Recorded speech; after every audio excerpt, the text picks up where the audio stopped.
it's very important that we begin to realize it's not really about me, it's about us.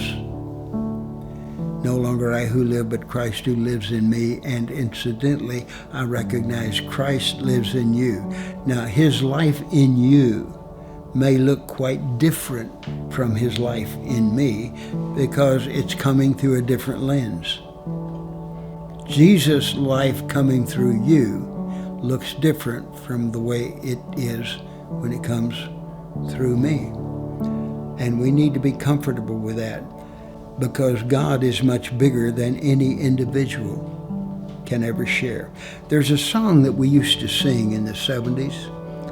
I don't hear it much anymore, but the greatest thing in all my life is knowing you. The greatest thing in all my life is loving you. The greatest thing in all my life is serving you.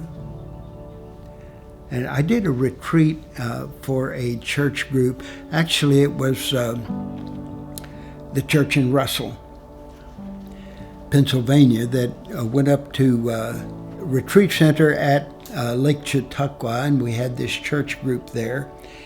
And we sang this song, The Greatest Thing in All My Life, and God was really ministering. Those were awesome days. Better are coming, but those were awesome. And so after we did that, I said, now, speaking to different people, I said, now, Jesus lives in Brother What's His Name. And the greatest thing in all my life is serving the Jesus who lives in What's His Name. And the scripture for that is, you, inasmuch as you've done it to the least of these, my brothers, you've done it unto me. So the greatest thing in all my life is knowing him, but I need to get to know you. The Jesus that is in you is a piece of Jesus I can never know without knowing you. So the greatest thing in all my life is knowing you. And the greatest thing in all my life is loving you. The greatest thing in all my life is serving you. And then it was a husbands and wife retreat. I had them turn and face one another, eyeball to eyeball, and sing, the greatest thing in all my life is loving you. Now, most of the guys could not maintain eye contact, but they did it, and the tears began to flow.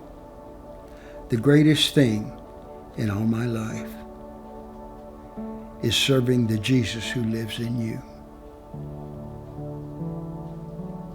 and receiving from the Jesus who lives in you, which means I have to be open to be corrected by the Jesus who lives in you.